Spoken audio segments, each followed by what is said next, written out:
Hola, ¿qué tal? ¿Cómo están? Bienvenidos. Mi nombre es Santiago Rodríguez y les doy un caluroso saludo y una excelente bienvenida a este proyecto Señor Science. En el proyecto tenemos hoy un espacio llamado Tiempo de Estudio, el bloque número 2. Pero antes de empezar, quisiera decir que si te gusta el contenido, si vas a empezar a ver este contenido, dura varias horas y si te gusta lo que estás viendo, o sea, puedes verlo completo y devolverte para apoyar este contenido, devolverte al principio y a través de las plataformas financieras puedes apoyar este proyecto con las diferentes llaves de breve. Eh, ya no siendo más, bienvenidos a este proyecto. Esto quedó aquí abierto. Bueno, cerramos acá. Y bueno, bienvenidos a este proyecto. Antes de empezar, sí, o sea, voy a empezar directamente ya con la lectura de este libro. En el bloque número 1 hicimos lectura del informe de la Comisión de la Verdad. En este bloque número 2 vamos a leer antropología y alguno de los libros que hay allá, del tiempo. Este stream va a durar lo que se demore mi mamá en llegar, ¿sí? Obviamente hoy es domingo, yo trabajo de lunes a domingo, o sea, trabajo todos los días, pero pues la cuestión es que pues ahorita llega mi madre, o sea, los fines de semana se la pasa con la pareja de ella. Y pues obviamente ahorita llega mi madre, entonces cuando escuche la voz de ella, pues apagaré esto porque pues esto es como extra, ¿no? Es como extra porque hoy es domingo, debería estar descansando, pero pues siento que no hay tiempo para eso. Y no es que no haya tiempo para eso, sino que la verdad es que disfruto mucho de esto que hago diariamente. Entonces, no lo siento como trabajo, no lo siento como carga, entonces pues obviamente. Pero, sin embargo, al llegar mi madre, pues obviamente pasaré a modo familia y estaré con mi familia, estaré con ella y estaré en otro tipo de ambientes, en el ambiente familiar. Y bueno, finalmente, bienvenidos. Antes de empezar, voy a mostrar un video. Yo sé, es un video de unos hombres que supuestamente creen que son lógicos, unos hombres que supuestamente se creen, no sé, sí, o sea, creen que lo que están diciendo es muy coherente y lógico, pero bueno, en fin, sí. Es de estos hombres que ya la humanidad está tratando de desecharse de esos hombres, ¿no? De esas ideas, de esa forma de pensar, ¿no?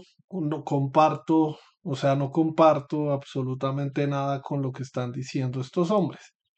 Entonces vamos a ver el video. eh, Bueno, es un video que está dividido en dos. Esto no importa, pues esto no importa. Lo que importa es el video que está en la parte superior. Escuchemos lo que pregunta esta mujer y las respuestas que dan estos hombres, porque son varios hombres. Decís que preferís una mujer virgen, que no salga, que no tenga amigos hombres. ¿Queréis una muñeca, pues? Si tuviese una varita mágica y pudiese elegir, a mi chica perfecta, os la quiero de concesionario, no la quiero de octava mano. Pero tú también. Y bueno, aquí hay una cosa. Las mujeres son personas.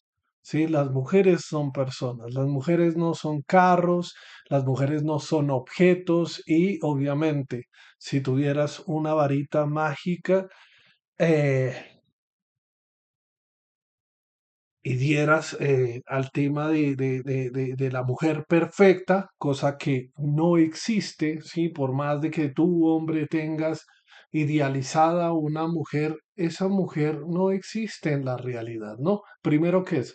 Segundo, si tu deseo es una mujer, pues no puedes desear algo que no puedes tener porque las mujeres en sí no son objetos que tú digas, ay, quiero una persona para que acompañe mi camino, ¿no? Creo que las relaciones entre seres humanos son construcciones que se van haciendo con esos otros seres humanos.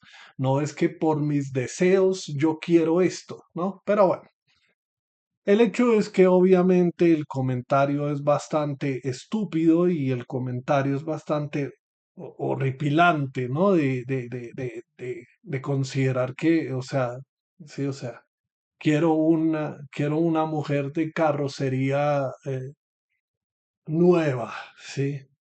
Y el tema de, no de la octava, bueno, el comentario que hizo, ¿no? Primero, habla de las mujeres como si fueran objetos.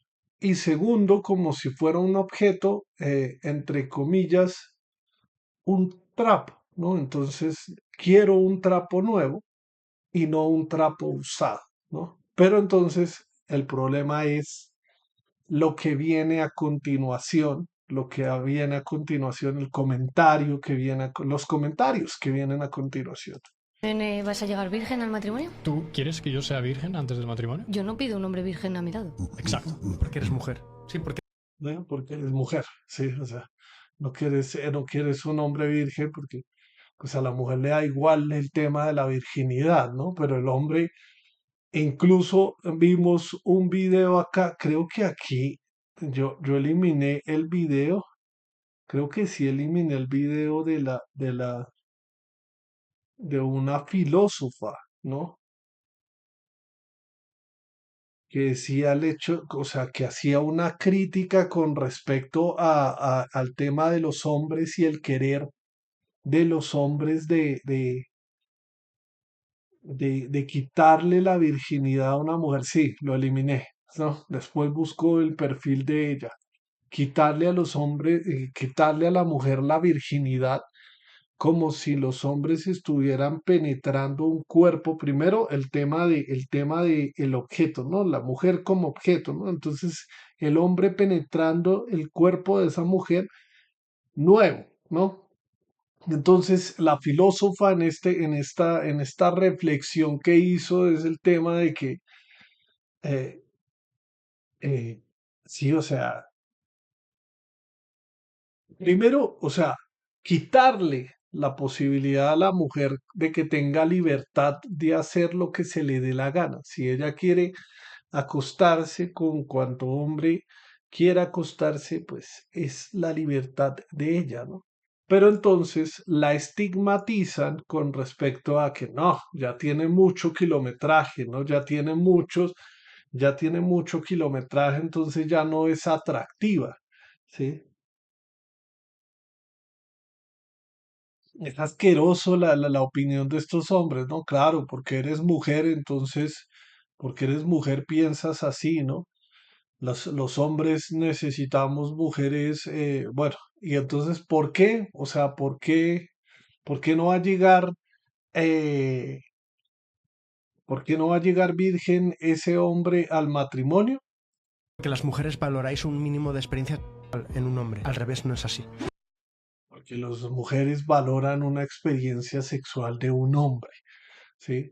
Entonces el hombre puede acostarse con cuanta mujer quiera porque está adquiriendo experiencias, pero la mujer no puede acostarse con cualquier hombre porque no está adquiriendo experiencias, sino que está perdiendo el valor.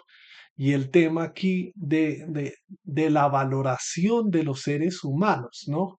O sea, somos más o somos menos de acuerdo a nuestra actividad sexual. Es completamente estúpido, ¿no? Y es más, ¿no?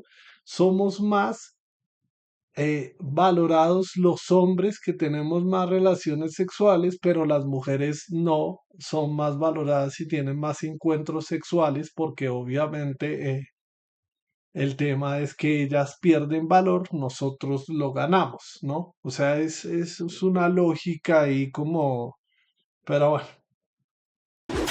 A nosotros vuestra experiencia de vida ni siquiera es algo que nos atraiga y sí, o sea, nuestra experiencia, o sea, a mí no me importa lo que usted sea, o sea, a mí no me importa la experiencia de su vida, yo lo que quiero es un cuerpo virgen, el cual pueda penetrar las veces que se me dé la gana y cuando quiera lo puedo desechar como cualquier trapo, ¿no? Sí, o sea, no eres una persona específica que tiene una historia que voy a compartir durante X años de vida, ¿sí? Sino que eres un objeto, ¿sí? Y no me interesa la historia de ese objeto, ¿sí?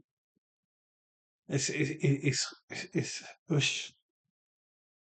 vuestra experiencia sexual es algo que nos echa para atrás. Tú quieres que una mujer sea virgen, pero tú antes vas a hacer lo que te dé la gana. Claro, pero si es sin entender que somos muy distintos. O sea, sin entender que somos muy Es que distintos. somos... ¿Cuál es la diferencia entre hombres y mujeres? ¿Cuáles son las diferencias? Es que sois Cabezonas, muy ¿eh? Es que somos... cabezonas, ¿no? Es que tú no entiendes, eres muy cabezona, porque, o sea, ¿cómo no vas a entender que somos completamente distintos? un pensamiento igualitario. Y es que Es un pensamiento igualitario, ¿no? como no somos iguales, no funciona tu lógica. No funciona tu lógica. Es que no funciona tu lógica porque no somos iguales. Yo soy un ser humano hombre y tú eres un objeto o un trapo, ¿sí? O sea, según la lógica de estos manes, ¿no? Entonces, según la lógica, pues, no funcionamos igual. Yo no soy igual a ti, ¿sí? O sea, tú eres inferior, ¿sí? Porque obviamente por la experiencia sexual que tengo yo, tengo mucho más valor que si tú tienes experiencias sexuales, pues no vas a tener valor, ¿sí? Ah, tú pides esto y no das esto. Por supuesto que no, porque no es lo que tú valoras. Y obviamente alguien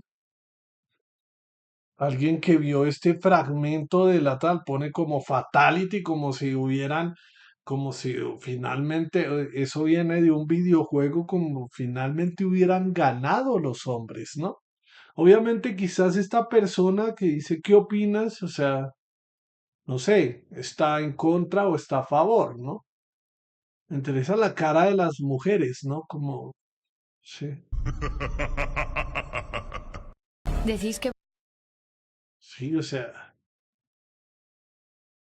pero bueno, son seres humanos, ¿no? Y bueno, ya después de ver ese despreciable video por la presencia de seres humanos que lastimosamente compartimos géneros y somos hombres, pero pues no pensamos completamente igual. Eh, Ahí sí somos completamente distintos porque unos hombres sí tenemos cerebro y lógica y demás. Unos hombres también nos estamos deconstruyendo, ¿sí? Y otros que se resisten, ¿no? Otros cuya capacidad craneal parece ser reducida demasiado, pero bueno, en fin. Ya después de escuchar esos hombres y esas mujeres que hacen preguntas bastante pertinentes y bastante, o sea, necesarias en el sentido de, bueno, saber específicamente qué piensan estos supuestos hombres, ¿sí? Eh, pues ya después de ver ese video, recordar, entre otras cosas, hey, oye, gracias por seguirme.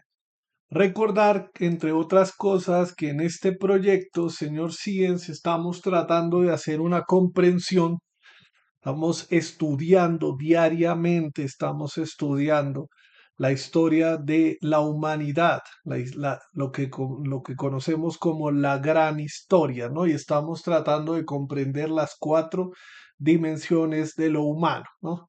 Recordar esos dos objetivos de este proyecto. Pasamos aquí tiempo leyendo, estudiando, reflexionando, video reaccionando en algunas ocasiones a diferentes videos La gran historia para este proyecto constituye estudiar el origen, desarrollo y evolución del universo, el origen, desarrollo y evolución de la Tierra, igual de la vida y de la humanidad, ¿no?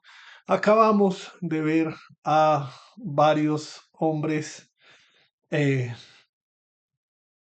yo diría exhumanos, personas cuyos pensamientos ya están próximos a desaparecer, puesto que no son, eh, o sea, necesarios en la sociedad contemporánea, pero bueno.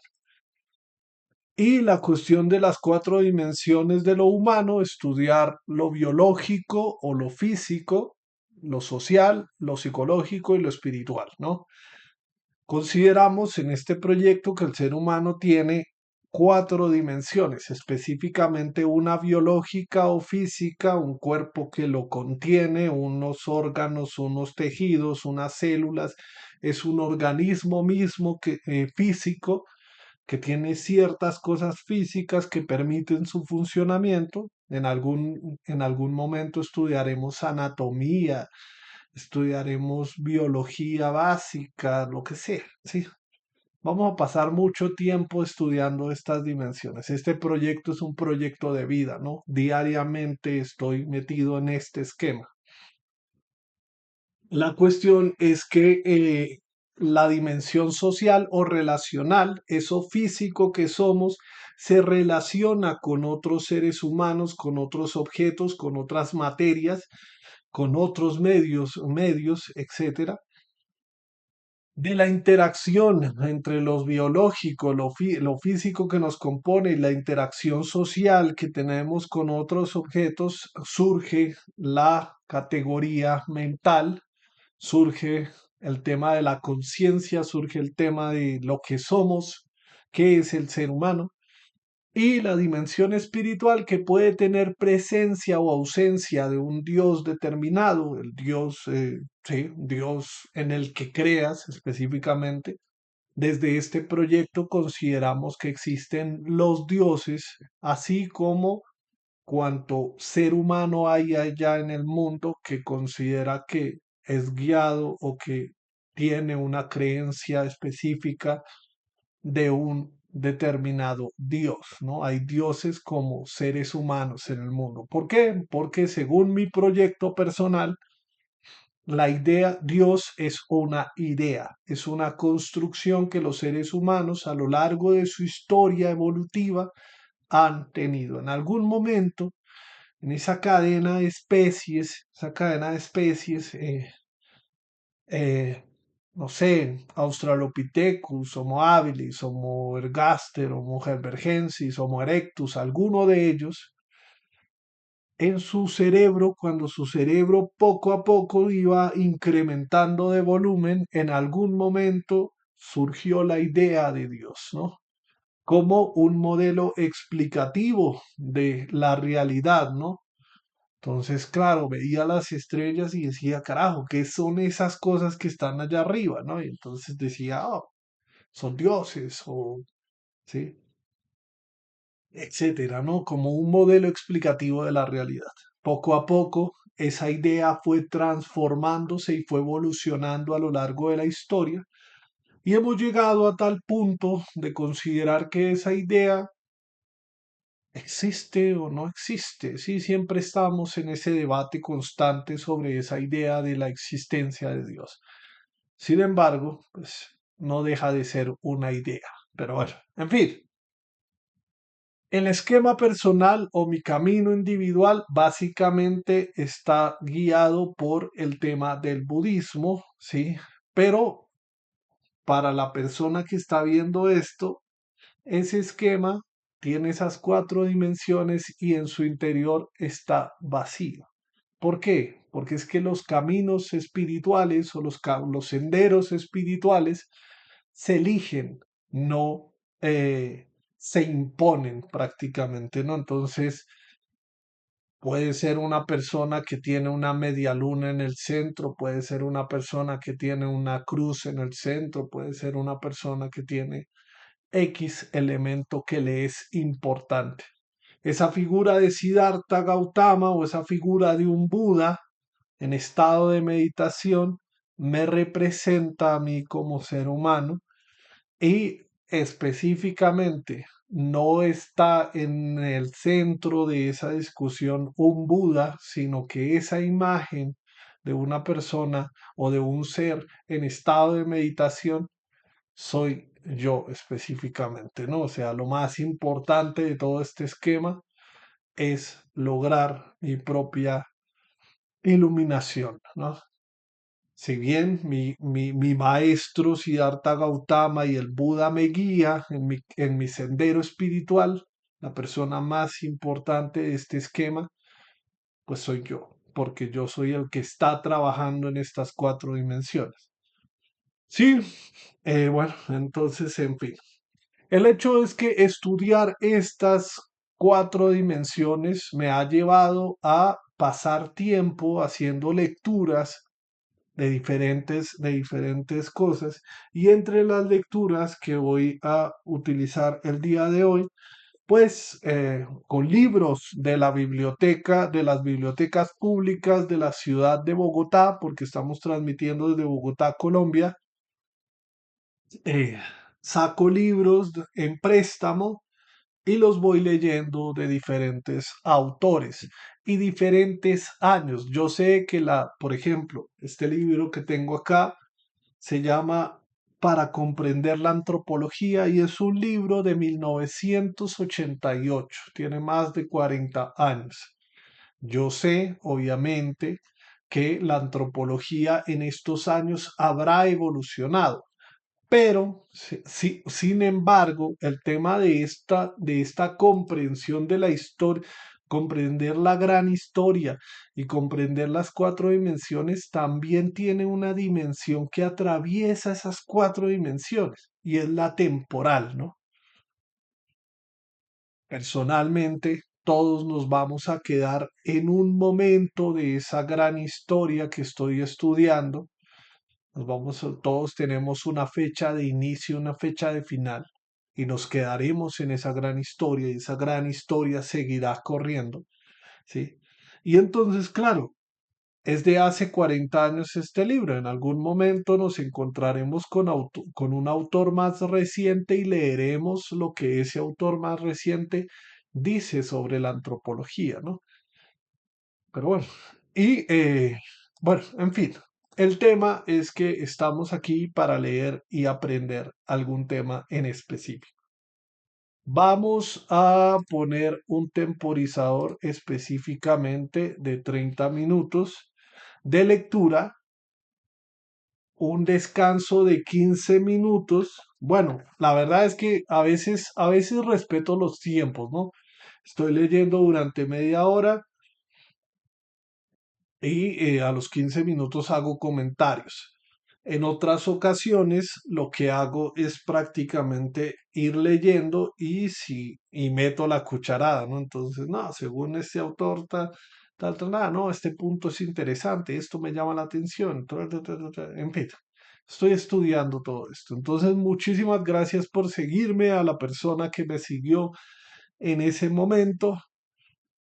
De una vez comento, hay un mensaje que está ahí en la pantalla, no contesto comentarios de Twitch, obviamente el perfil, el panel de chat no lo tengo activado, entonces no sé si estás escribiendo o no estás escribiendo, no sé si ya te fuiste o no te fuiste.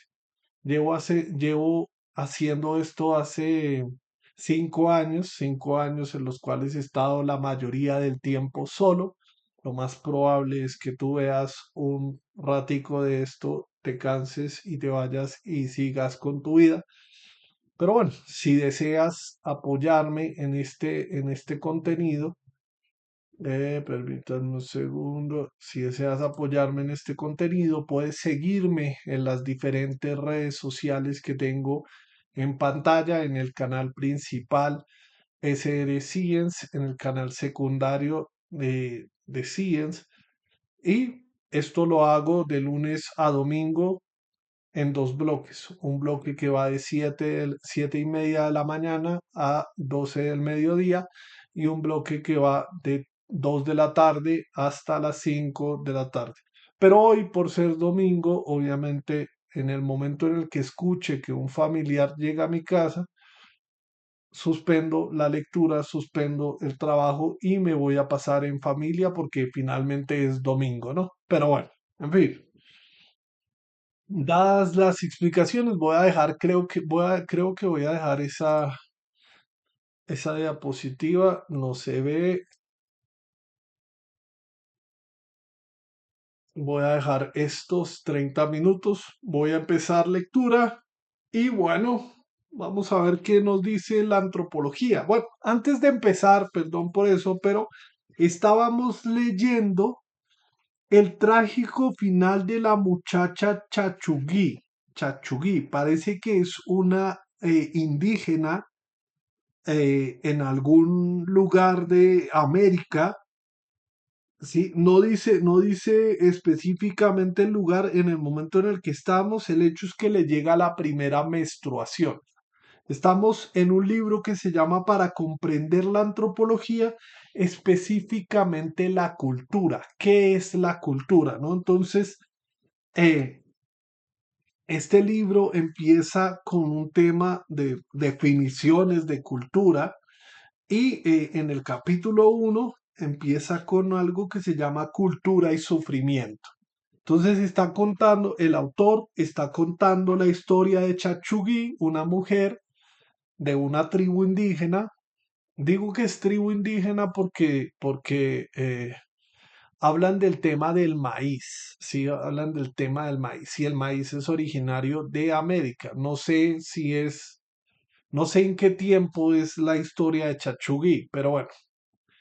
Dicen prácticamente, bueno, no dicen específicamente que es indígena, no dicen específicamente que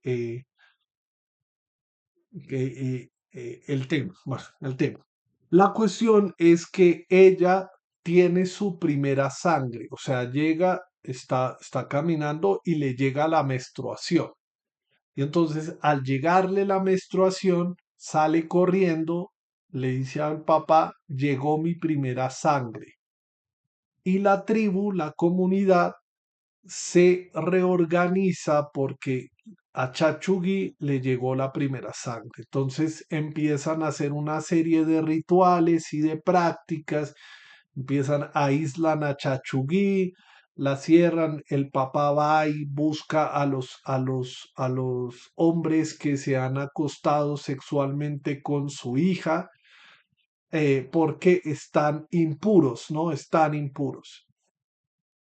Están impuros, entonces hay que purificarlos, al igual que hay que purificar a Chachugui. Entonces están contando específicamente este proceso y supongo que más adelante, no sé, porque no he leído hasta ese punto, eh, llegará obviamente la comprensión de qué elementos sobre la cultura se estudian, qué elementos específicamente dan sentido o dan significado a el hecho de qué es la cultura.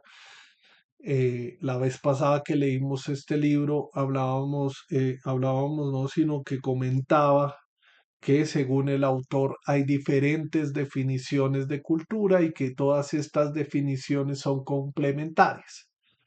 Con el conocimiento básico que tengo yo del tema de la antropología, podría decir que la cultura es una mezcla entre rituales, creencias, eh,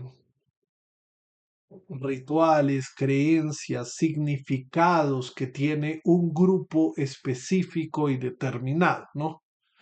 Por ejemplo, el hecho de que eh, llegar la primera sangre a Chachugui es que está impura, ¿no? Eso es un significado, eso es algo, o sea, supuestamente es una creencia también. Ese pueblo, ese grupo de personas creen que al llegar la primera sangre, la mujer pasa a estar en un estado de impureza, ¿no? También se hacen una serie de rituales, se hacen unas prácticas, se hacen unas ceremonias, se hace un ritual, ¿no? Una práctica ya estructurada en esa cultura específica. Vamos a continuar con la lectura, ahora sí, ya que di más o menos un contexto general y empezamos. Al día siguiente, el campamento se halla semidespoblado. Casi todos se han marchado. No queda más que algunos viejos y padres de Chachugui. Esta seguirá recluida. Todos están contencidos. La muchacha se ha negado a ser esca- escarificada. Ha tenido mucho que someterse al Haicha Bowo, a la escarificación. Normalmente no ocurre esto. Es la primera vez que sucede. Hasta ahora, ninguna muchacha se había negado a que el padrino, con una pequeña piedra, hiriera la piel desde la base de los pechos hasta el seno, 2 veces a cada lado y una forma arqueada, y a continuación llegará el espacio del circunscrito del corte del pequeño. Cuervos también que estrían a todo el ancho del vientre. Pero Chachugui ha tenido miedo a esta prueba y se ha negado. Por eso la gente se halla triste y furiosa al mismo tiempo. A pesar de la negación de Chachugui a ser escarificada, la vida en el campamento continúa su rutina. Durante un mes hasta la aparición de la siguiente regla. Chachugui se abstuvo de comer carne, miel, larvas de avispa. Ni ella ni quiere dirigir el ritual de purificación tuvieron, ni ella ni quienes dirigieron el ritual de purificación tuvieron relaciones sexuales. Se guardaron todas las prescripciones y todos los tabúes relacionados con tal situación. Pero una mañana se descubrió ya rígido el cadáver de la muchacha. Había muerto durante la noche, en silencio. No se hizo ningún comentario. A grandes rasgos, este es el relato que nos proporciona P. Clastres en su crónica de indios guayaquíes. Guayaquíes, si eran indios americanos. 1972.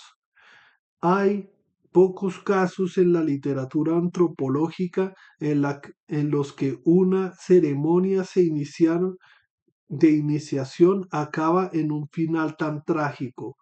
Las pruebas de que son sometidos los iniciados a otros colectivos son más duras, pero ningún antropólogo ha sido testigo de semejante final. Por lo visto, esto no suele ocurrir. El propio P. Clastres nos narra los ritos de iniciación de los muchachos H. Con ser más duras las pruebas, ninguno desfallece, todos se someten al ritual. He aquí muy breves las descripciones que hacen de los mismos. Los muchachos que iban a ser iniciados.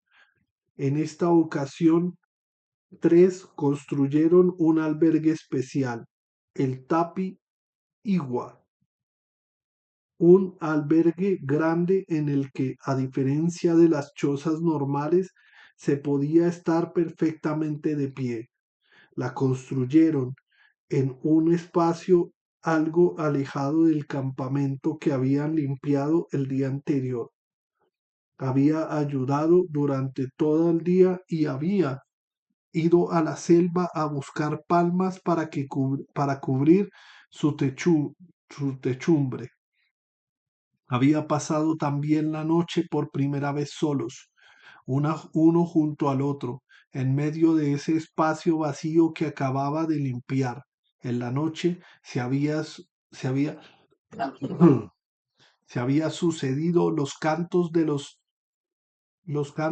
muchachos, el canto de las mujeres, de su madre y el canto de los hombres. Para los hombres, la negativa Ay, carajo, espérenme un segundo.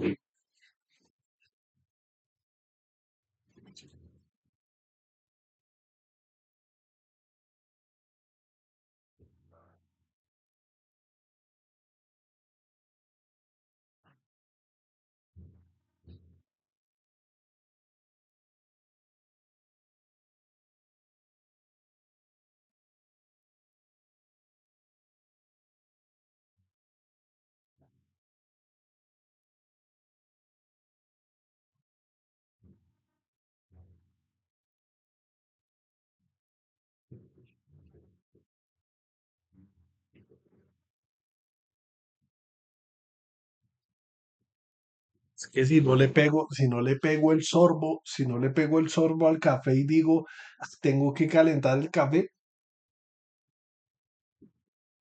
no me acuerdo que en bajito dejé los garbanzos del día de mañana y entonces pues obviamente ya estaban casi secos, ¿sí? O sea, se iban a quemar, menos mal me acordé. Había pasado también la noche por primera vez solos, uno junto al otro, en medio de este espacio vacío que acababan de limpiar.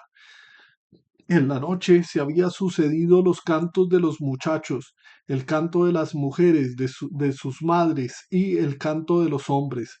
Para los hombres la negativa cantaba, lloraba de las mujeres a aceptar lo inevitable es un desafío.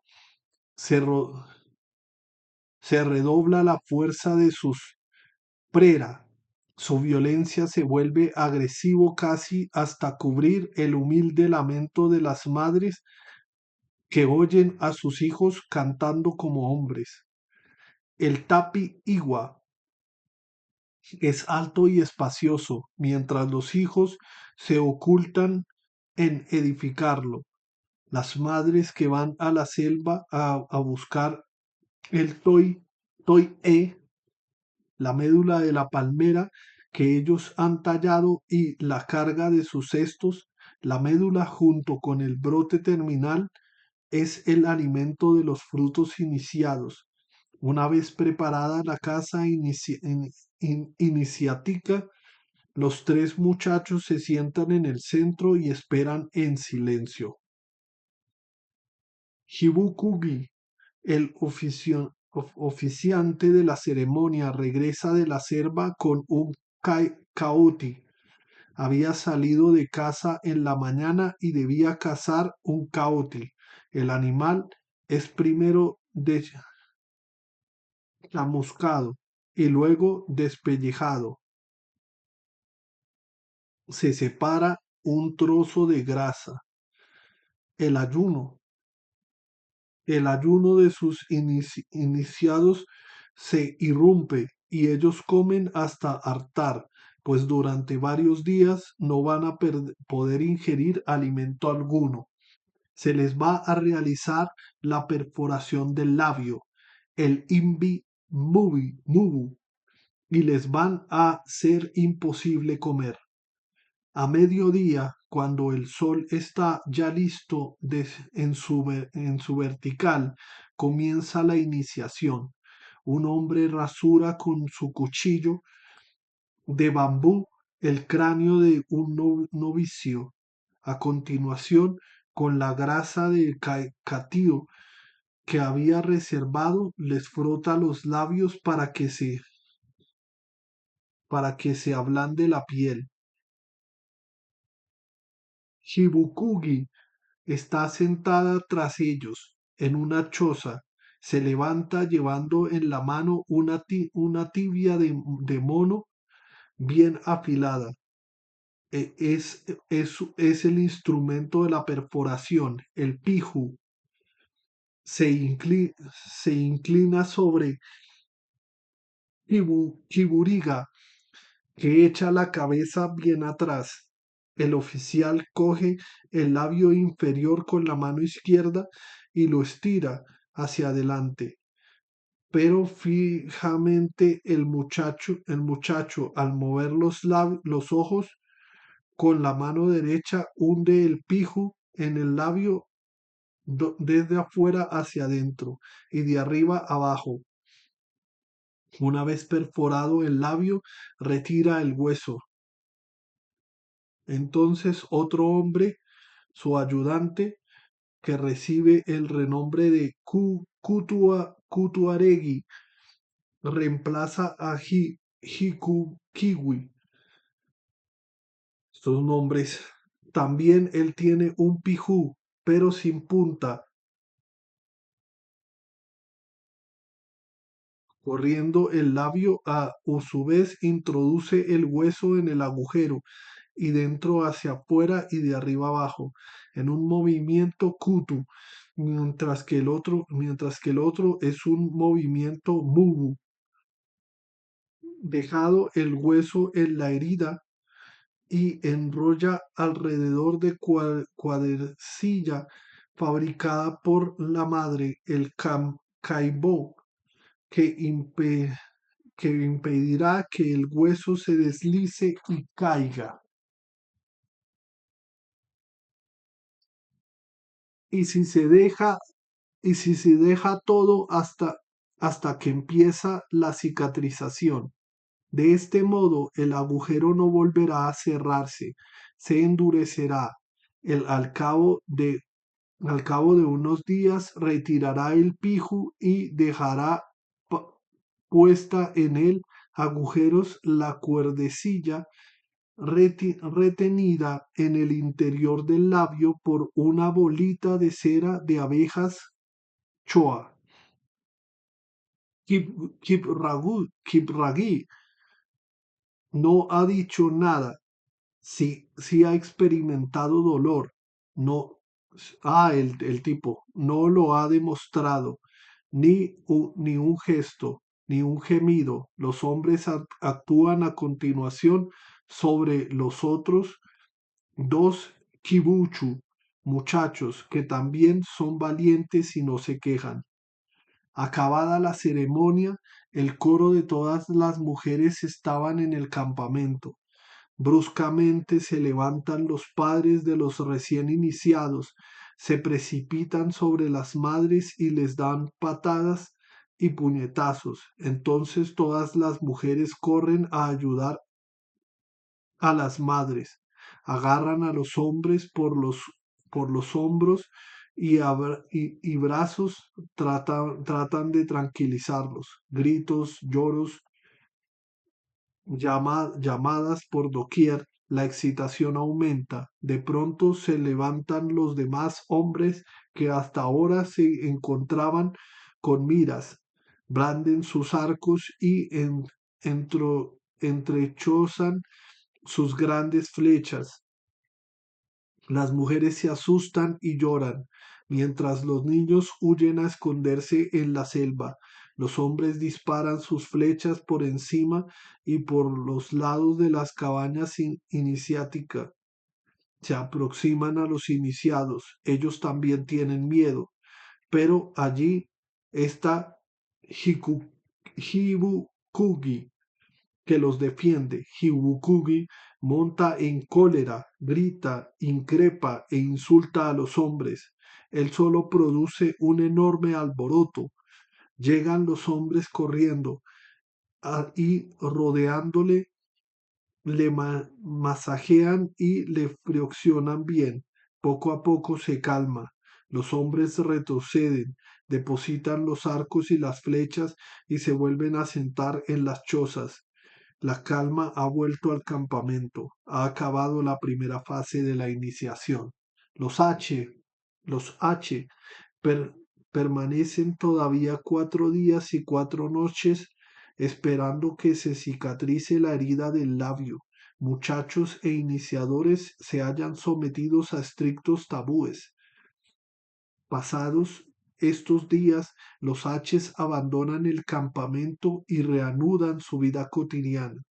Transcurrido entre 6 y 8 años, los muchachos H deben someterse a otra ceremonia, el Haicha Bowo, el tatuaje y o escarificación de la espalda.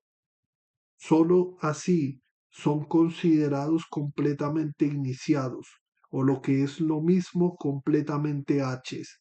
Hay que dejarse escarificar. Nadie puede negarse. Apoyado sobre el tronco de un árbol que ha sido cortado de tal forma que quede sujeto a las ramas de otro, los muchachos se inclinan boca abajo, estirados bien los músculos y la piel.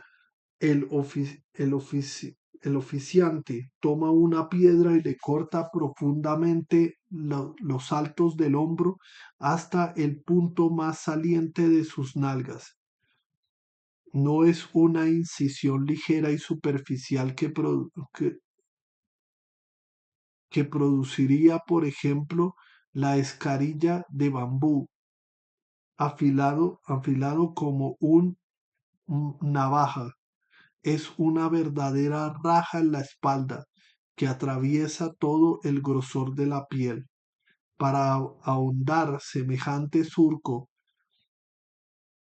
con gran instrumento que está lejos de ofrecer el filo del cuchillo de bambú, hay que tener buena mano. Cuando la piel es resistente, toda la superficie de la espalda queda labrada por unas líneas rectas y paralelas que abarcan de hombro a hombro por lo menos 10 incisiones. La sangre corre en abundancia cubriendo al joven, los brazos del oficial, el árbol y el suelo a su alrededor. Por muy grande que sea el dolor, el muchacho no deja escapar, sin embargo, ni un lamento ni un gemido. Concluida la escarificación de la espalda, el oficiante coge carbón vegetal, lo pulveriza y lo mezcla con miel. Extiende esta pasta sobre las llagas y la sangre deja de manar. Esta mezcla de carbón vegetal y miel hace, además de las escarificaciones, sean bien visibles y muestren el color negro azulado.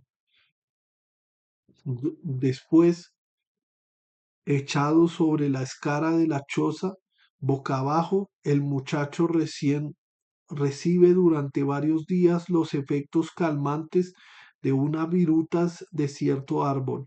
Su mujer le calienta al fuego y se aplica sobre su espalda. Los H permanecen varios días en el campamento hasta que las heridas se hallan bien cicatrizadas. Solo cuando reanudan su marcha de un lugar a otro. O sea, bueno, interesante, ush, pero muy fuerte, bueno. La eficacia de la prueba. Al margen de la gran variedad de ritos de iniciación existentes, de la diversidad de elementos y de las diferentes e incluso múltiples y variadas interpretaciones que se han dado y se dan de los mismos, una de las notas más características de todo ritual de iniciación es el carácter de prueba que éste conlleva. No existe rito de iniciación que a lo largo de su secuencia no incluya alguna prueba, considerada esta en su sentido más amplio. Estas pruebas pueden ser muy diversas, físicas o psíquicas, muy dolorosas o poco dolorosas. Pueden realizarse en presencia de unos pocos testigos o de toda la colectividad. Pueden revertir la forma de un discurso y de una carenga que debe soportarse impasiblemente a varios de los golpes con que aquel y aquella es acompañada, o simplemente puede provocar el llanto. Otras veces adquieren la forma de un juramento de lealtad cuya consecuencia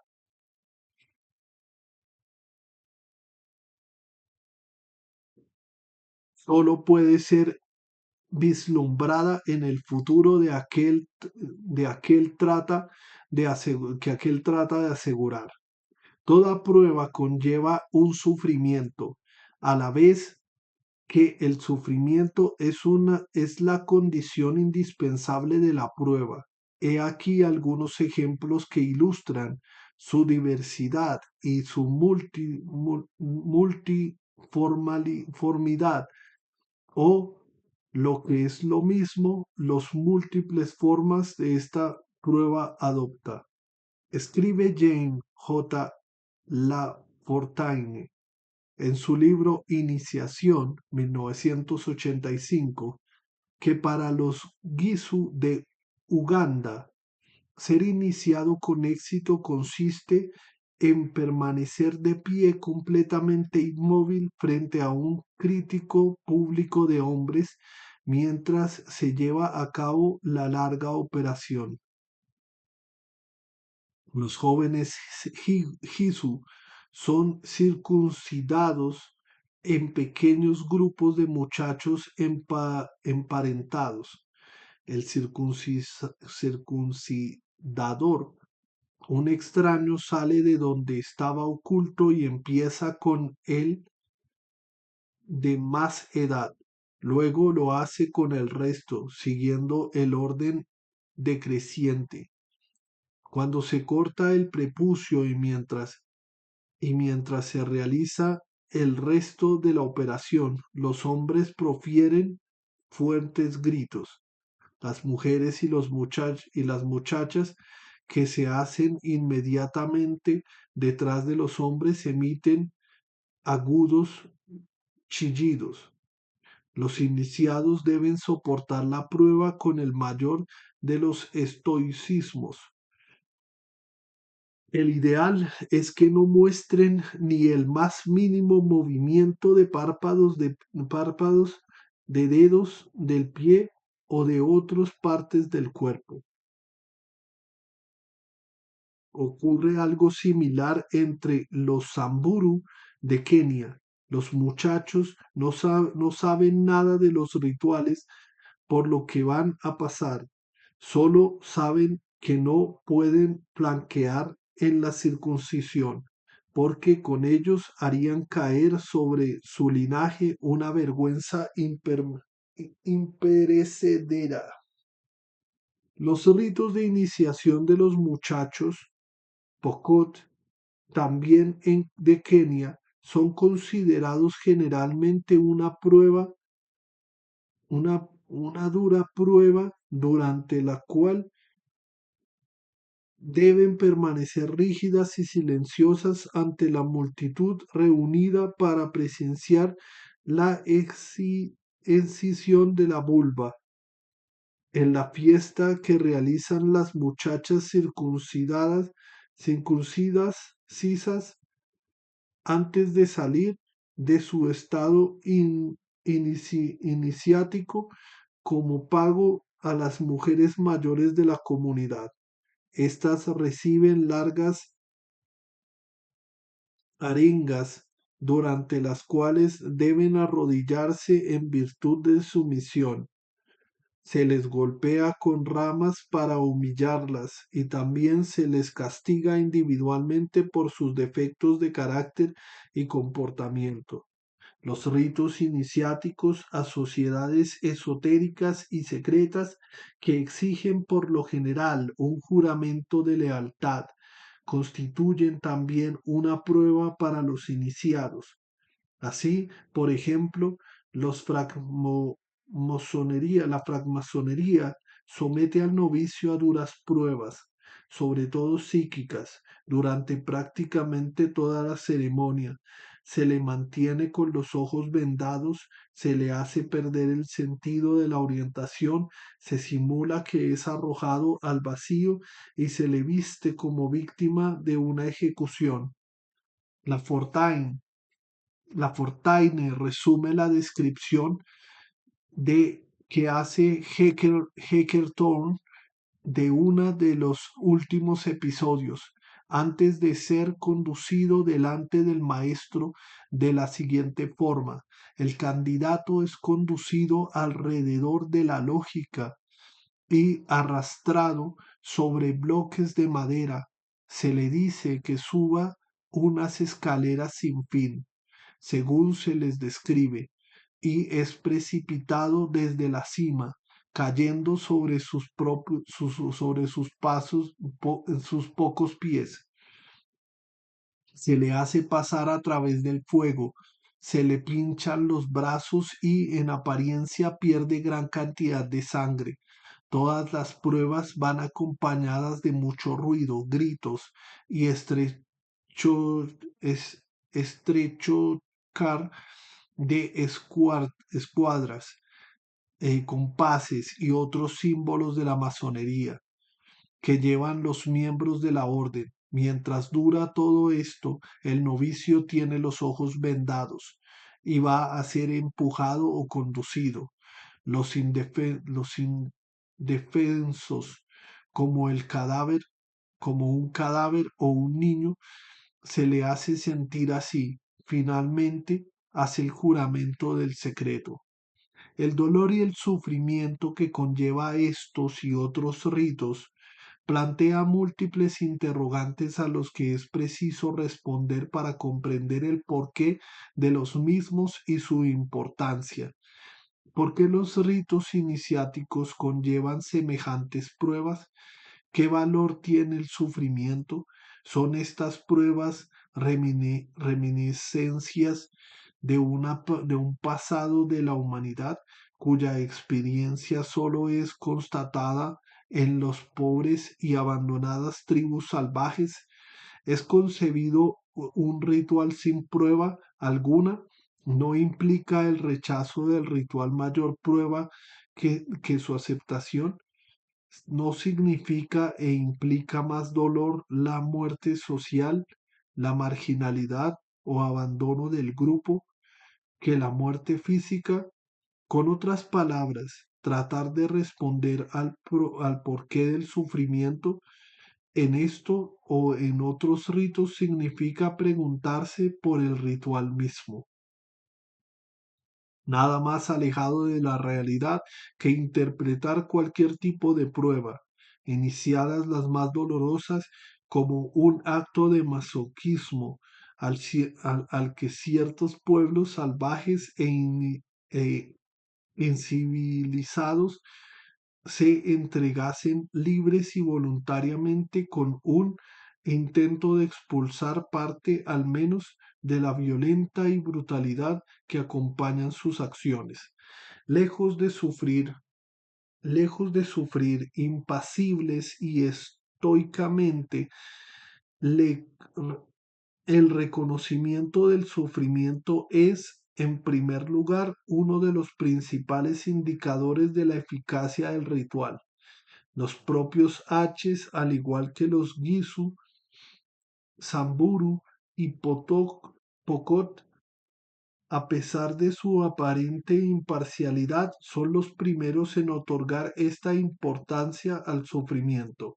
Los espectadores de la ceremonia ritual, entre los Girus concretamente, no están fuera de sí, a pesar de aparentar estados de excitación con que acompañan la excitación del prepucio del iniciado, ocurre todo lo contrario.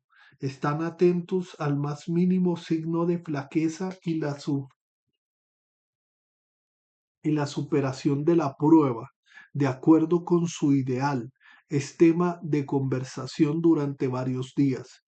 Es más, una vez superada la prueba, se espera que ellos hagan hincapié en los dolores que han soportado y siguen soportando, Varios de aquellos con quienes hablé, escribe la antropóloga Lafontaine, co- parecían anonadados por la experiencia y me dijeron que a pesar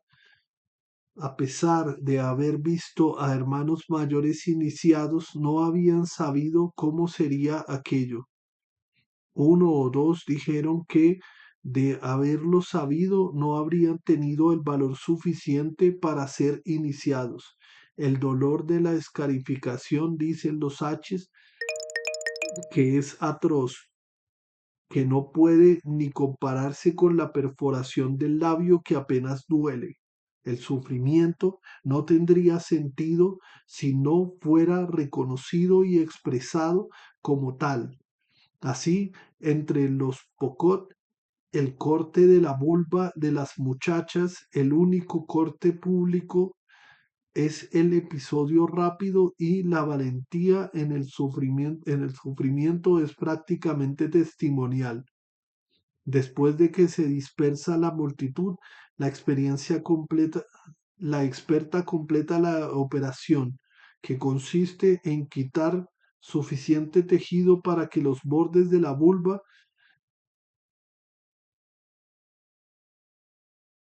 sanen conjuntamente produciendo una cicatriz limpia que cubre el clítoris.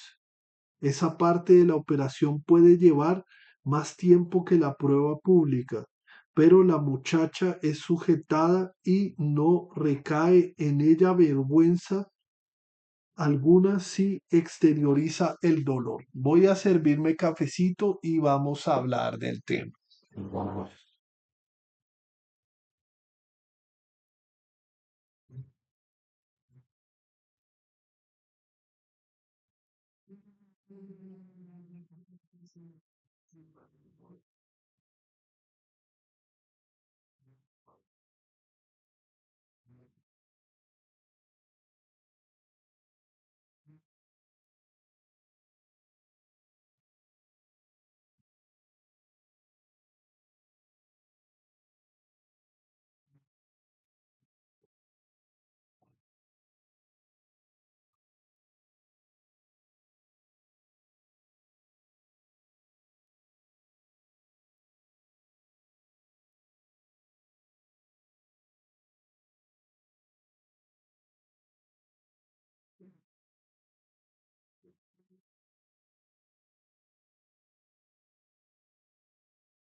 Es bastante complejo esa vaina de la relación entre los rituales de iniciación y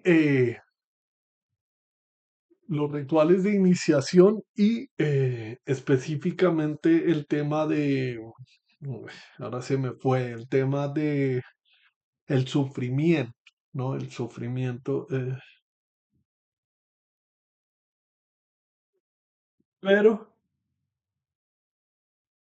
y perdón, mientras estaba leyendo, hubo una cosa que me llamó la atención. Y es el tema de la cultura y el tema de respetar las tradiciones culturales de una comunidad, ¿sí? Porque yo recuerdo cuando era niño, recuerdo haber visto en la noticia que había un grupo de mujeres europeas, mujeres estadounidenses, mujeres occidentales, que estaban en contra de las prácticas de la mutilación genital de las mujeres africanas, ¿no? De las mujeres africanas, de estas prácticas, sí. Y recuerdo que la noticia era que ellas decían que nada, que la libertad de las mujeres, que no deberían hacer eso y demás, ¿no? Cuando era niño vi eso en las noticias, ¿no? Y hace poco tuve una conversación con mi mamá y con mi hermano en la cocina, y es que había una noticia de unos hombres islámicos o sea, los africanos, un pueblo africano de tradición islámica,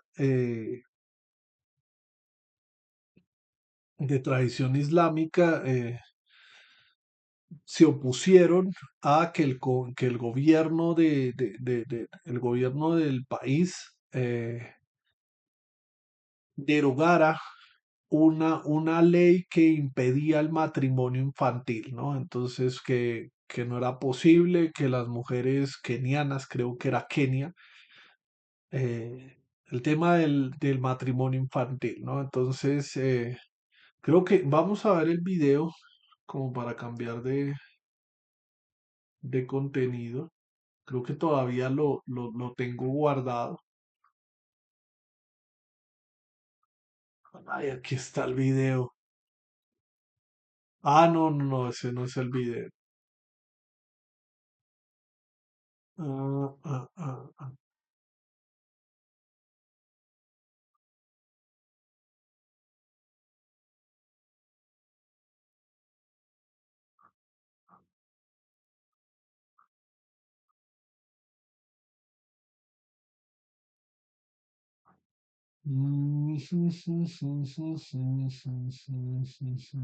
Y ahora se me perdió el video. Aquí está. Perdón. ¿Qué diferencias? Seguro que habéis visto en las redes sociales que Somalia prohibió por fin el matrimonio infantil y que los hombres salieron a la calle a Somalia. No era Kenia, sino Somalia. protestar en contra de esa ley y que en menos de 24 horas fue derrocada. Pero realmente, ¿qué pasó? Vayamos por partes. Primero, Somalia no tenía una ley que prohibía el matrimonio infantil. En muchas zonas de Somalia el matrimonio se rige por tradiciones y por interpretaciones islámicas, donde se permite que una niña, después de la pubertad, ya se puede casar. ¿Y qué cambió entonces? Pues el año pasado el Parlamento somalí ratificó la Carta Africana de Derechos y Bienestar de los Niños, un tratado internacional que sí prohíbe el matrimonio antes de los 18 años. Pero casi de inmediato vino la reacción. Líderes religiosos, sectores conservadores, hombres con poderes políticos y económicos salieron a la calle a manifestarse en contra de esa prohibición, diciendo que iban en contra del Islam y la constitución del país, que los derechos de las niñas eran una imposición extranjera, que sus costumbres están por encima de cualquier derecho y la salud de las niñas. Los hombres protestaron, presionaron políticamente, hicieron campañas en las redes sociales y al final, ¿qué consiguieron? Que el gobierno diera un paso atrás, diciendo que no puede aprobar una ley que contradice la ley islámica. Somalia es el país con la tasa más alta del matrimonio infantil, donde a las niñas a partir de los 8 o 9 años se les obliga a casarse con adultos de hasta 60 años. Eso se traduce a abandono escolar, embarazos forzados y teniendo en cuenta que muchas de esas niñas al ser casadas desde los 8 o 9 años hasta 11, sus cuerpos no han terminado de desarrollar. Por lo tanto, muchas fallecen desangradas a causa de las relaciones sexuales. Otras se quedan embarazadas a los 10, 11 años, 12, y fallecen en el parto. Por supuesto pérdida total de autonomía. Hablar de Somalia es hablar por todas, porque cuando los derechos de las niñas están en el poder masculino, ninguna está a salvo. Seguro que habéis... Bueno, ese fue prácticamente el video que pues abrió el debate entre mi familia, entre mi mamá y mi hermano y yo, que estuvimos estábamos en la cocina y estábamos hablando del tema de que el mundo estaba muy mal, ¿no? Y mi hermano y mi mamá se pusieron como del hecho de defender las costumbres y la cultura, ¿no? Y del hecho de que tiene que nacer de esa cultura la necesidad de cambiar las prácticas, ¿no? Que no debe ser una imposición del exterior a cambiar completamente las prácticas. Entonces, cuando estaba leyendo el tema de las mujeres eh, que les hacen una intervención en la vagina, ¿sí? Eh, yo recuerdo ese tema hace años que el problema de las mujeres y los derechos de las mujeres. Obviamente hay muchas prácticas que todavía se sostienen, son prácticas culturales, ¿no? O sea, por ejemplo, los hombres de Somalia, sí, o sea, por la cultura islámica, sí, pues el Islam dice usted se puede casar con niñas, sí, o sea, punto. Y pues sí, es un texto de hace jurga de años, pero el tema es que,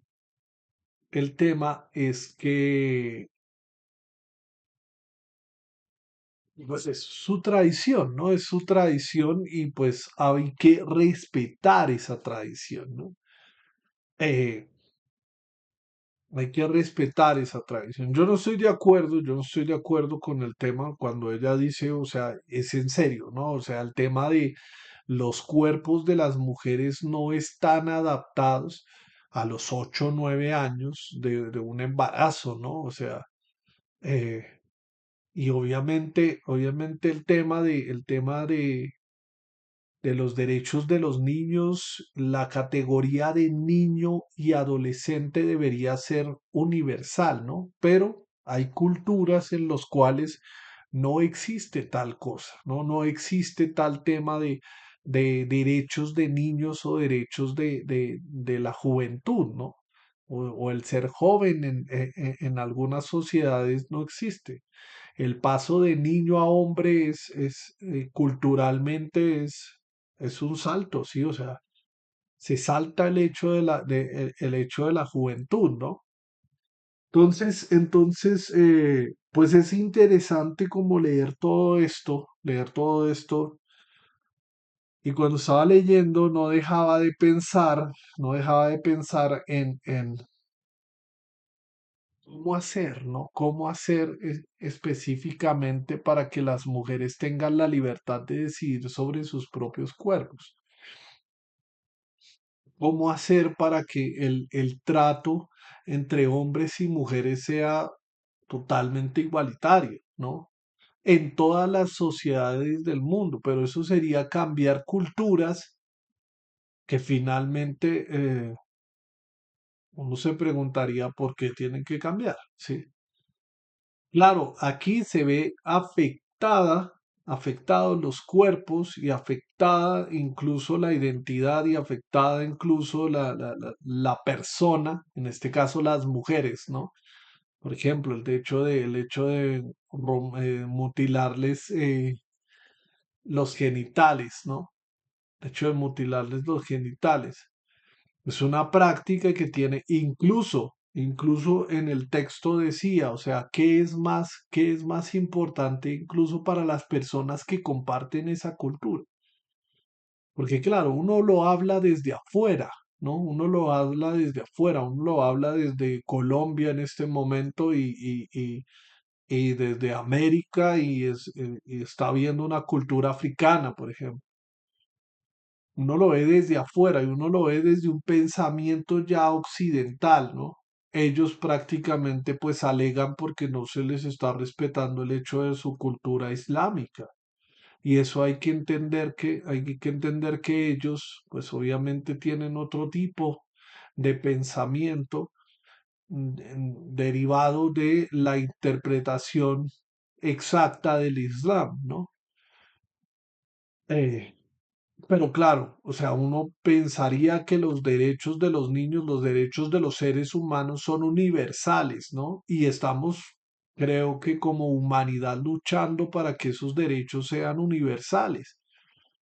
Pero pues hay que tener en cuenta todas estas particularidades. ¿Qué tal llegue una mujer y diga, no, es que yo en realidad sí me quiero someter a esa práctica, ¿no? Porque es más, es mejor someterse a esa práctica y no sentir la deshonra de tu comunidad. Porque uno lo dice desde afuera, cambie, cambie, cambie su costumbre, ¿no? Pero uno está fuera de la comunidad, uno está fuera de esa cultura, ¿sí? Pero ¿qué pasa? ¿Qué pasa si uno toma la decisión o sea, si uno le cambia la idea a una persona que está dentro de esa cultura y esa persona que está dentro de esa cultura dice, no, pues terrible porque ahora me odian todos los que están a mi alrededor porque sí, o sea, porque no me sometí a eso, ¿no? Entonces es como estudiar todo eso. Continuemos con la lectura. En segundo lugar, el éxito de la superioridad del sufrimiento demuestra la aptitud del candidato a superar y desempeñar el estatus y las funciones que le confiere el rito. Como ya señala Van Gennep en su célebre obra Los ritos de paso, refiriéndose precisamente a los ritos de iniciación, todo induce a pensar que la mayoría de estos ritos son ritos que separan del mundo asexuado, seguido de ritos de agregación al mundo sexual, a la sociedad restringida constituida por los individuos de uno u otro sexo, sociedad que atraviesa todos los demás sociedades generales y especiales. Con otras palabras, lo que Van Geven quiere decir y su subraya es que los ritos de iniciación, más que referirse a cambios fisiológicos, hacen referencia a cambios sociales. Dicha, dicha, dicho también de otra forma, en propias palabras, de que se trata de hacer que un individuo pase de una situación determinada a otra situación igualmente determinada. El paso del niño a hombre, ¿no? Creo yo, por ejemplo, el paso de la niña a mujer, ¿no? O sea, bueno, depende de la cultura. Lo mismo, los ritos de iniciación de los colectivos mencionados, como los otros tantos colectivos, lo que tratan de asegurar es que los individuos se transformen en miembros maduros del grupo a través de las escenificaciones dramáticas de los varios sentidos de la palabra. Los ritos de iniciación reflejan y paternizan la estructura de la sociedad en la que se realizan. El nuevo estatus social confiere al iniciado conlleva derechos y deberes para con el resto de los miembros del colectivo de que se trata. Así, en concreto, la perforación del labio de los H sobre hace que los kibuchu pase a ser considerado un cazador, asumiendo al mismo tiempo todas las obligaciones de este hecho conllevan que este tipo de sociedad, el rito realiza mucho, además una separación y una diferencia muy sutil, pero no para ello menos presente, entre el mundo masculino y el mundo femenino, o más claramente entre hombres y mujeres. La separación del mundo masculino y del mundo femenino con la consigna de su tarea respectiva es una de las principales funciones de los ritos de iniciación, no solamente de los H, sino también de otros colectivos. Uno señala la Fortín, los ritos de madurez son habituales, fortalecimientos dramáticos de las distinciones sexuales orientados a subrayar la separación entre los sexos. Hay finalmente en tercer lugar otro aspecto del sufrimiento que conviene subrayar y que lo confiere, tal como lo pusiera de manifiesto a Van Gebel, una dimensión todavía más amplia. No hace eficaz solamente el propio rito, ni certifica únicamente la aptitud del individuo a desempeñar sus roles, sino que salpica, valga la expresión, el resto de los miembros del colectivo en cuestión. Van Geppel se refiere a la rotación o vivalencia de lo sagrado, en el sentido de lo que se registra alternativamente un desplazamiento de los círculos mágicos en función del lugar que se ocupa en el marco de la sociedad en general. Pero este pensamiento es aplicable a otros ámbitos. Se considera se considere o no sagrado.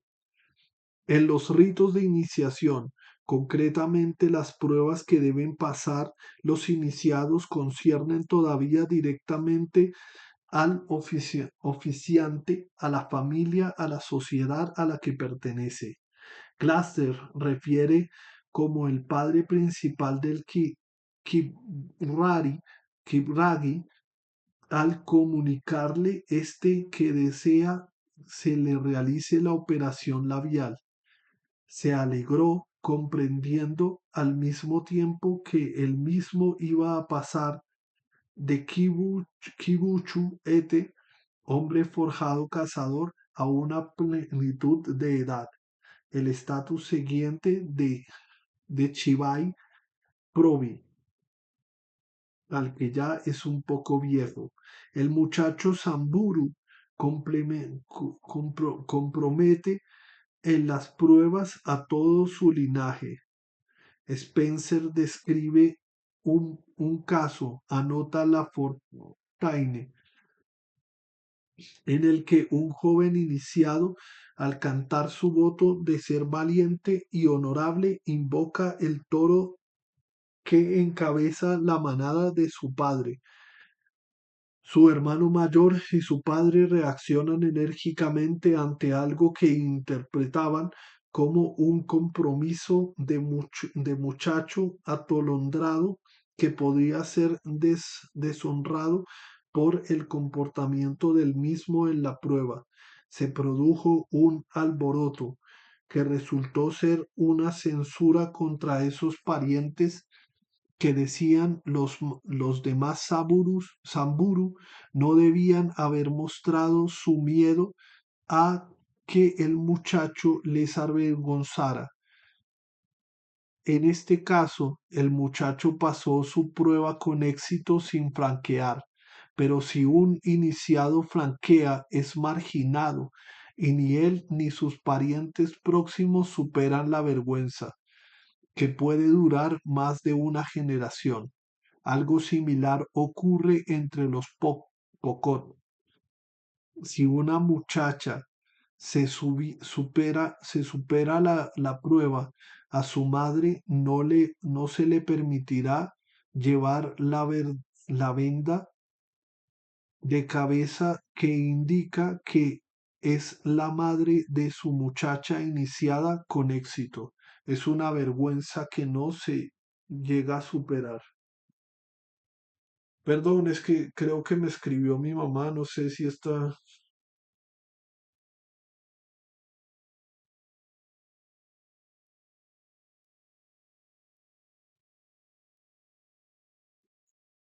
Este celular.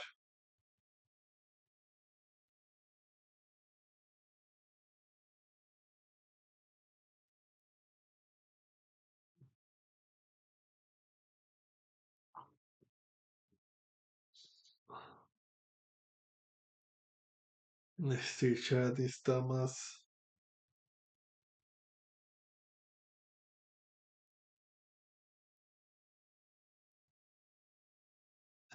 Puta, me toca cambiar el celular. Creo que en el corto tiempo, porque esto está muy lento, güey. No, pero hasta que no deje de funcionar, hasta que ya.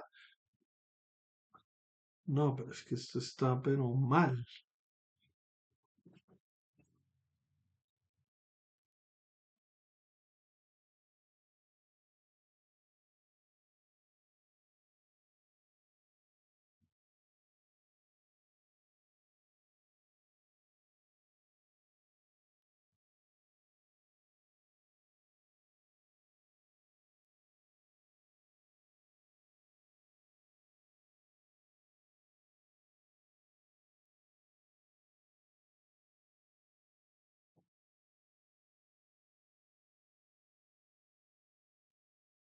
Bueno, continuamos la lectura mientras contesta, si es que contesta.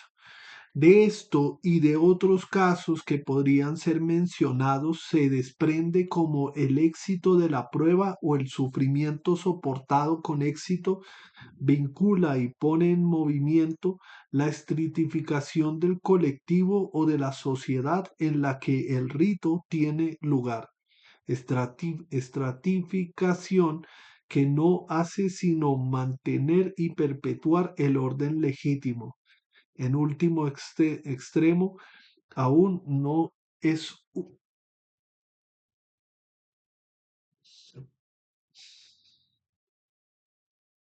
aunque no es útil, aunque no en último lugar, los ritos de iniciación son sus respectivas pruebas, lo que hace es contribuir al mantenimiento de la sociedad de acuerdo con las clases de edad, de descendencia y de cargo. De allí que resulte socialmente tan crucial no superarlos según las ideales establecidos por la prueba social o, en el peor de los casos, negarse a realizarlo todavía, introducir el desorden de la sociedad. Tenía razón Van Gennep cuando escribía que la finalidad de los ritos en general consistía en no perturbar la vida social, a fin de que en la sociedad general no experimente molestias ni prejuicios. En este contexto se explica, creemos, el trágico final de la muchacha Chachugui. Ah, claro, porque Chachugui no se sometió finalmente a los ritos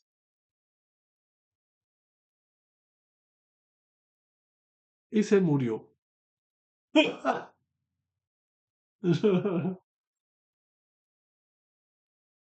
Cultura y valor social del sufrimiento.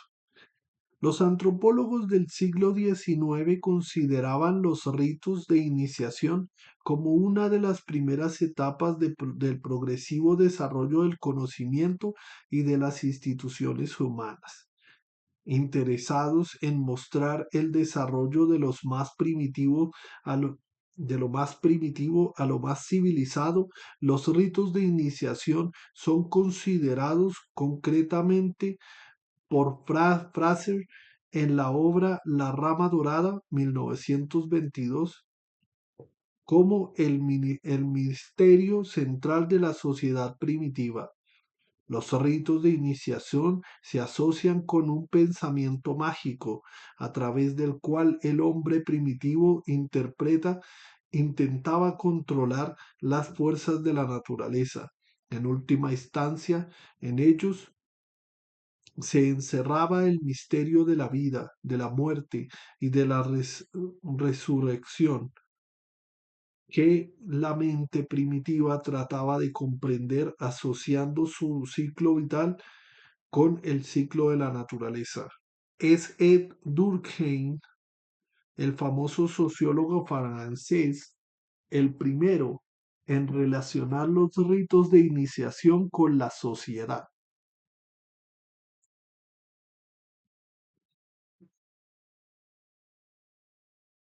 La acción ritual en general, opina Durkheim, vincula las representaciones colectivas y las relaciones sociales, no las creencias.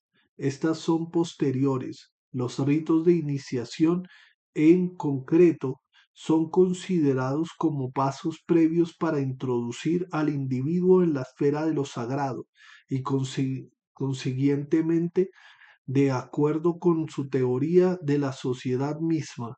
Los intereses religiosos no son más que la forma simbólica de intereses sociales y morales, escribe. Los seres iniciales a los que se... mi mamá tiene, uy, mi mamá tiene una maña que no me gusta, mano. Y es que, hola, hola, papito, ¿cómo estás? Sí, entonces uno, hola, mamá, qué bien, ¿y tú? Y entonces uno espera que le conteste prácticamente a uno. Y no, o sea, no le contesta a uno y saca la piedra. No, mentira, en el buen sentido, ¿no? Pero los seres ideales a los que se dirige el culto no son los únicos en reclamar de sus supervivencia, sus servicios, servidores un cierto desprecio por el dolor. También la sociedad solo es posible a este precio. Aún exaltadas las fuerzas de los hombres, es con frecuencia dura con los individuos. Exige necesariamente perpetuos sacrificios por su parte, violenta innecesariamente nuestros apetitos, naturalmente precisamente por los hechos de elevarlos por encima de nosotros mismos.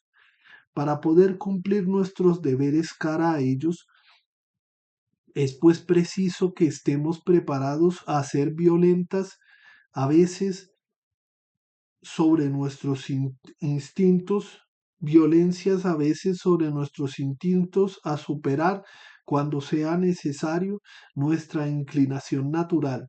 Así pues, exige un tipo de ascetismo que inerte a toda vida social, está destinado a sobrevivir más allá de todas las mitologías y todos los dogmas.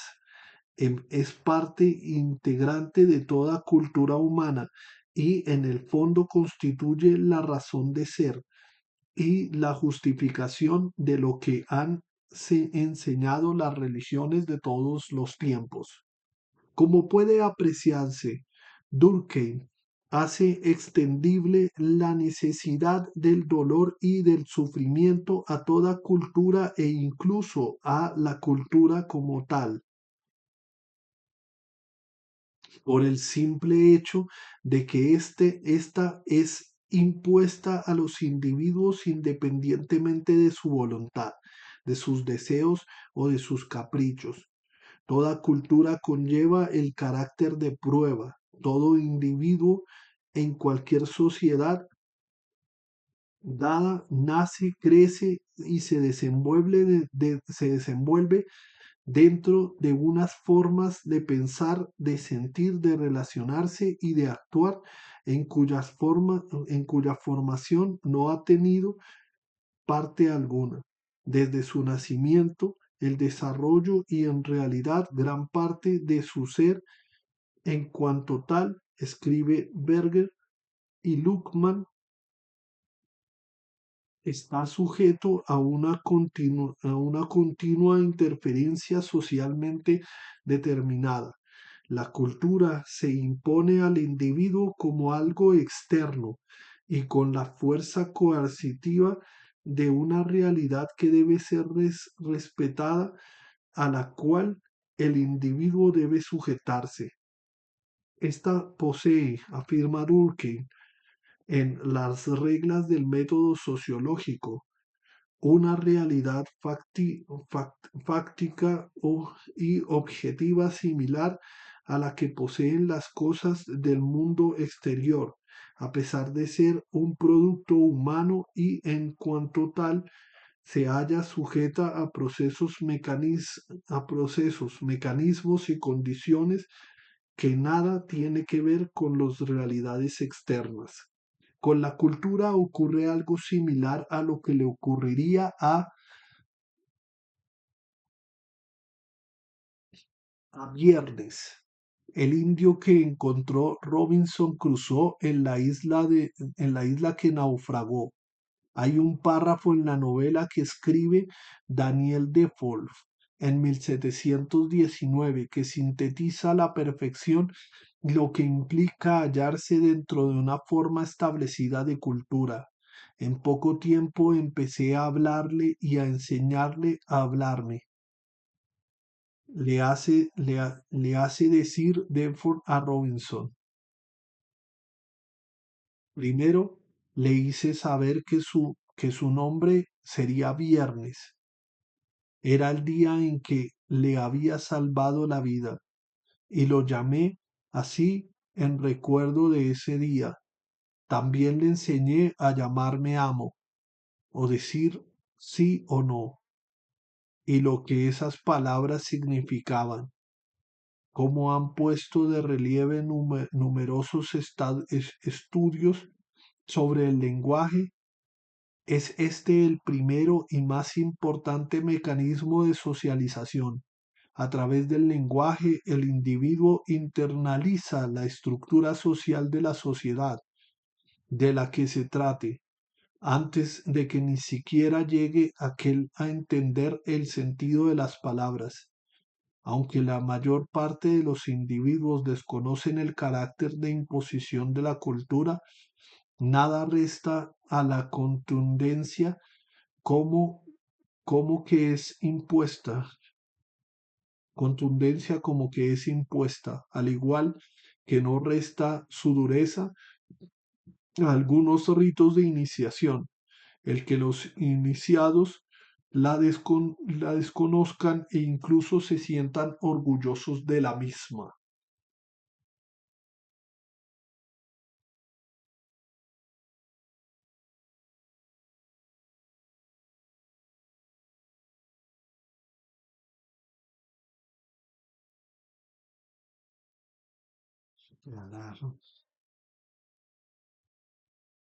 Desde esta perspectiva, los ritos de iniciación que conllevan pruebas dolorosas podrían ser considerados como una de tantas formas que han desplegado la humanidad para expresar y mantener los valores y las relaciones sociales.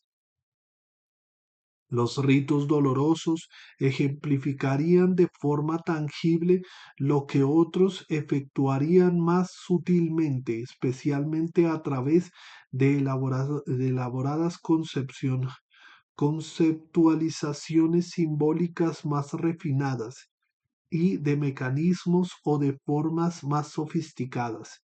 En este rito, los cambios sociales y el mantenimiento del orden social se materializaba en cambios físicos, o dicho también de otro modo, lo físico no sería sino una burla materialización del orden social.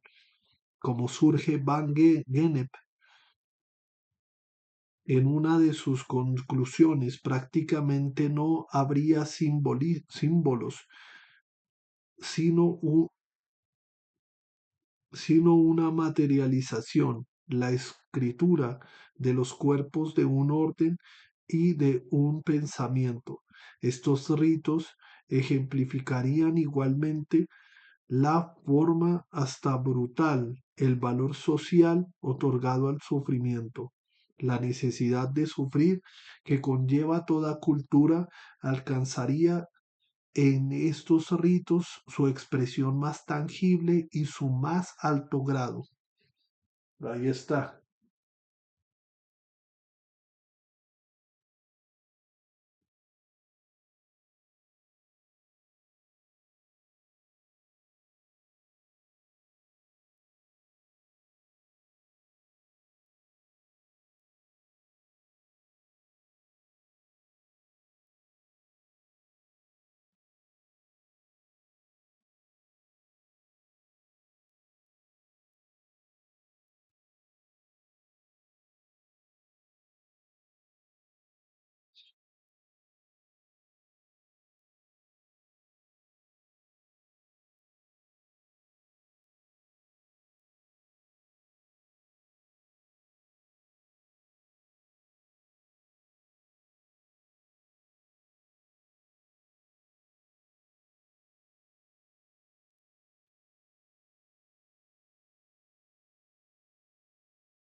A esta interpretación de los ritos de iniciación dolorosos a partir de las ideas de Gennep y Durkheim se podría augurar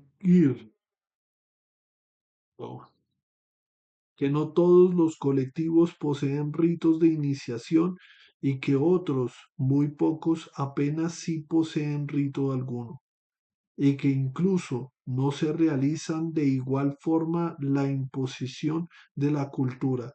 Todo ello es cierto, pero es igualmente cierto que no existe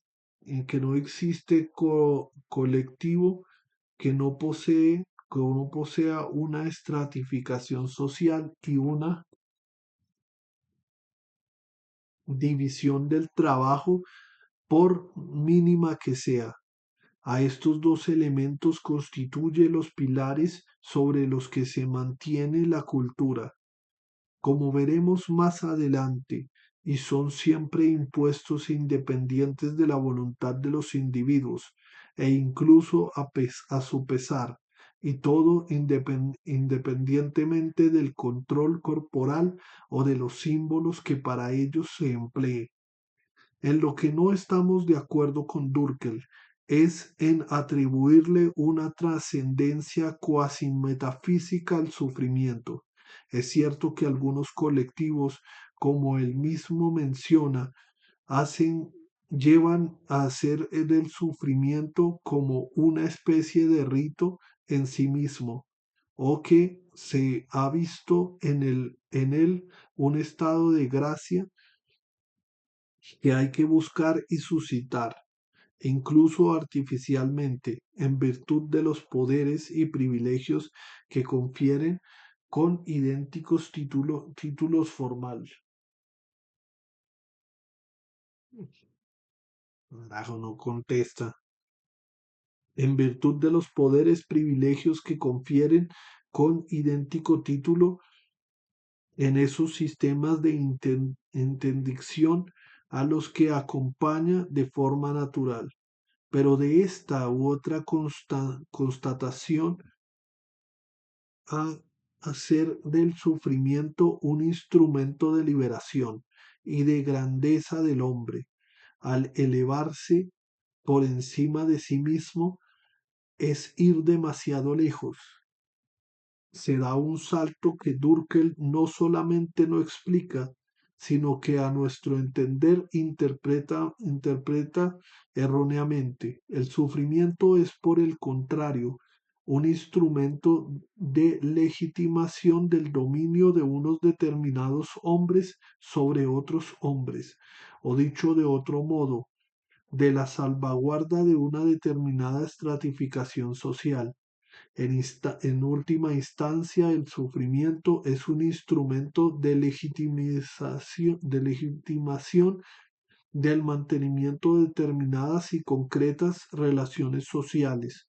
No deja de ser particularmente relevante el hecho de que aquellas colectividades que hacen del sufrimiento una especie de rito en sí mismo, sea colectividades en las que autoridad y el estatus asociado a un sistema de valores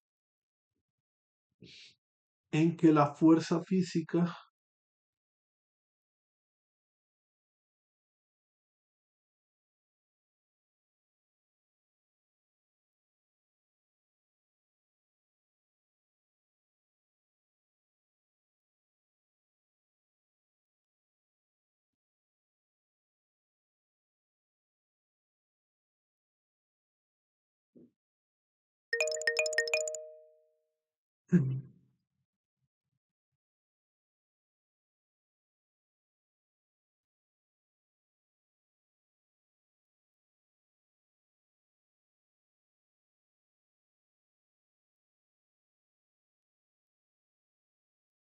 en que la fuerza física ocupa el lugar central, se considera cuestionable e incontestable.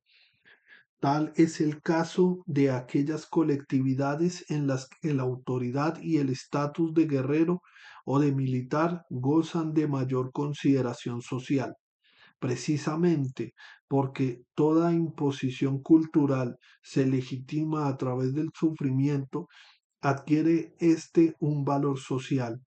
De ahí también que el sufrimiento y la prueba contienen jugando un papel muy importante y decisivo en la legitimación de determinadas estratificaciones político-económicas y hasta académicas. En el campo de la ciencia, el sufrimiento y la prueba son capaces incluso de hacer del conocimiento un conocimiento verdadero. El caso de la antropología es paradigmático este respecto. También lo es el estatus que se alcanza a través de las durísimas pruebas que conlleva en el pensar de la mayoría de los antropólogos la investigación de campo. Lecturas. Al ser la cultura uno de los conceptos claves de la antropología, se han escrito mucho sobre ellas. Una de las primeras obras que han tratado sintetizar lo escrito al respecto es de Clocker Conhock, Culture, Culture a Critical Revision of Concept and Definition, 52 de 1952. Más recientemente, 72. El concepto de cultura, textos fundamentales. Nosotros no partimos de ninguna definición precisa del concepto de cultura, sino de uno de los hechos más universales y creemos más importante, de forma indirecta, la definen los ritos de paso. Para hacerse una idea precisa de lo que esto implica, conviene leer la clásica obra de Aaron Van Gogh, Los ritos de paso, Taurus, Madrid, 86, escrita originalmente en 1909, a la que recientemente Jen Fortin, Iniciación, Drama, Ritual y Conocimiento Secreto, 87, publicada en su original en 1985. Conviene leer primero esta última, ya que además de tratar de sintetizar las obras más recientes, arroja una nueva luz sobre la obra de Van Gogh, sobre el carácter externo y coercitivo de la cultura desde la perspectiva teórica y analítica. La introducción a la segunda edición y el primer capítulo de la obra Durkheim, Las reglas del método sociológico, 82, 1982. Continúa siendo la lectura obligada. La mayor parte de la que se ha escrito al respecto tiene en Durkheim su punto de partida y de su inspiración. En torno a una visión crítica sobre el devenir de la cultura o civilización, conviene sugestivo el análisis de realización de Subirats bajo el título Violencia y civilización, en su obra Alma y la muerte, El alma y la muerte, 83. De acuerdo con su análisis, la cultura o civilización solo ha sido posible reprimiendo al individuo y presentando esta misma represión como virtud de la lucha y de la guerra.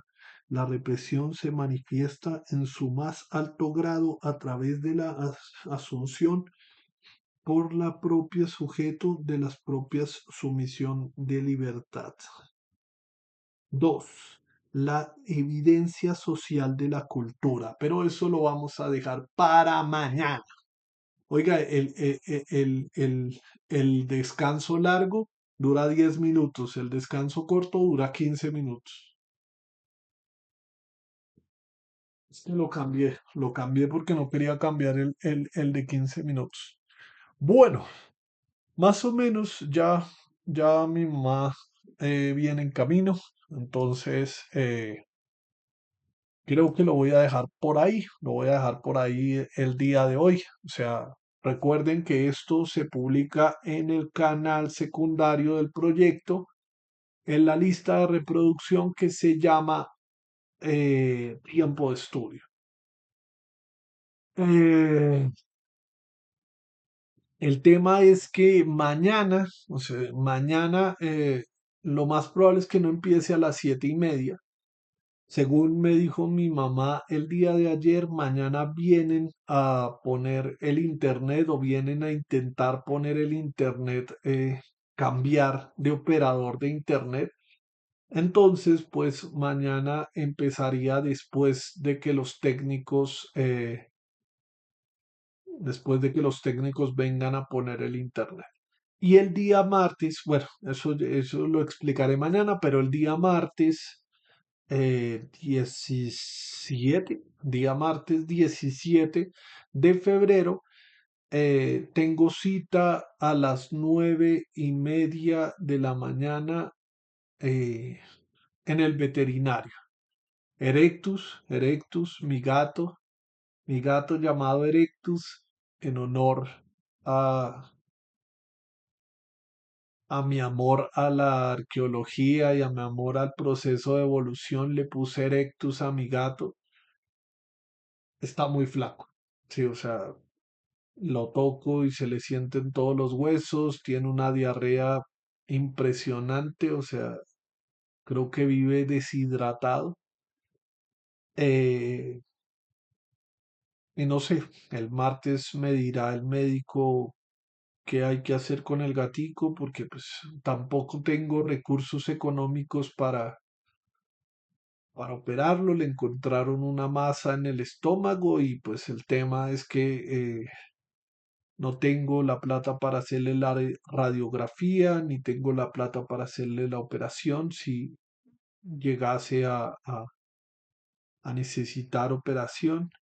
Entonces, lo más probable que pase con Erectus es que lo tengamos que dormir, porque la verdad está muy flaco, maulla y creo que está sufriendo. Pero bueno, voy a esperar a que el martes el médico me diga qué tengo que hacer.